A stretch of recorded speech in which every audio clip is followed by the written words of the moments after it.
आम्ही आलो ना, आले नसतं ते डबल येतो आम्ही. डबल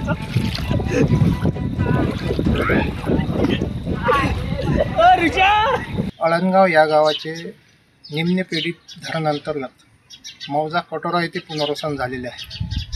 मागील 8 ते 9 वर्षापासून इथे रहिवासी आहेत. पाटबंधारे विभागाने जे इथे नागरी सुविधा केलेल्या आहेत त्या अतिशय निकृष्ट दर्जाच्या केलेल्या आहेत. दरवर्षी पावसाळ्यात इथे जे आम्ही राहतो आमचे हाल एवढे होतात की तुम्ही माझ्या घरापाशी टोंगळ्या पाणी आहे. पाऊस जाऊन जवळपास शनिवारी पाऊस गेला तरी पण हे पाणी तसंच आहे. याच्यामुळे डासाची प्रादुर्भाव वाढलेला आहे. यामध्ये साप विंचू वगैरे येतात. आमच्या आरोग्याला मोठ्या प्रमाणात आणि जीवितालासुद्धा धोका आहे.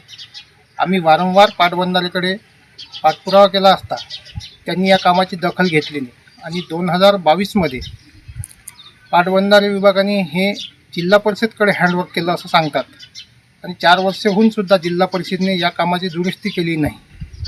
त्यामुळे आमची विनंती आहे की इथल्या ज्या नाल्या आहेत त्यांना योग्य ते सुलूक काढून उतार काढून पाणी योग्य दिशेने प्रवाह करावा.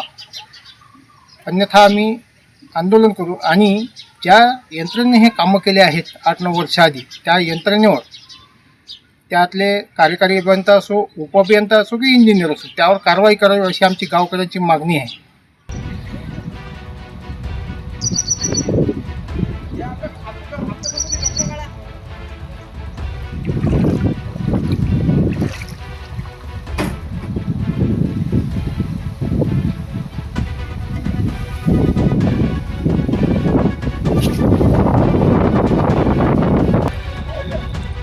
लागेल तू पसंत लागेल अशी अशी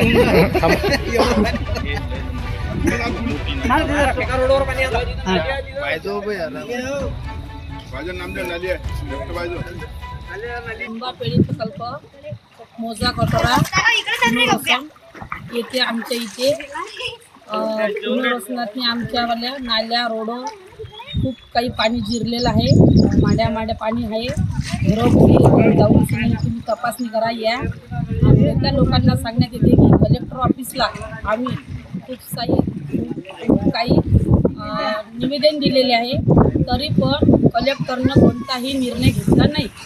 आणि ते येतेच आज अशी परिस्थिती आहे की आम्हाला घरात पण जाता येत नाही. आम्हाला लोकांनी सांगितलं का गावात या, गावातून काढून दिलं.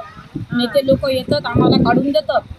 गावातून खाली तर 95% लोक इथे आम्ही आलेलो हजर झालेलो आहोत तरी पण यानं कोणती सुविधा केलेली नाही. पाणी म्हणाल तर घराघरात घुसून राहिलं. गावात जाऊन लोकांना भरवसा देतं का तुम्ही गावाच्या बाहेर निघून जा. इथं काहीच व्यवस्था केलेली नाही तरी पण ते काहीही निर्णय घेत नाही आहे. आमची आता आज ह्या परिस्थिती झाली आहे की आम्हाला घरासमोर सुद्धा उभं राहता येत नाही. आमच्या आरोग्याची कोण दक्षता घेणार याच्या. जरा बोरमध्ये पोरा बनले आम्ही बोरमध्ये पाणी घुसून राहिलं तेच पाणी आम्हाला प्यावं लागून राहिलं. आमच्या नळाला पाणी पण याचं शिवून राहिलं. गंदगीचंच पाणी राहिलं आमच्या नळाला. पण त्यानं पाण्याची सुविधा, नळाची सुविधा, रोडची, नाल्याची आम्हाला सुविधा देण्यात नाही. कलेक्टरला आमचं निवेदन आहे त्यांना या आमच्या गावाची तपासणी करा. आम्हाला ताबडतोब रोड आणि नाल्या ह्या व्यवस्थित देण्यात या.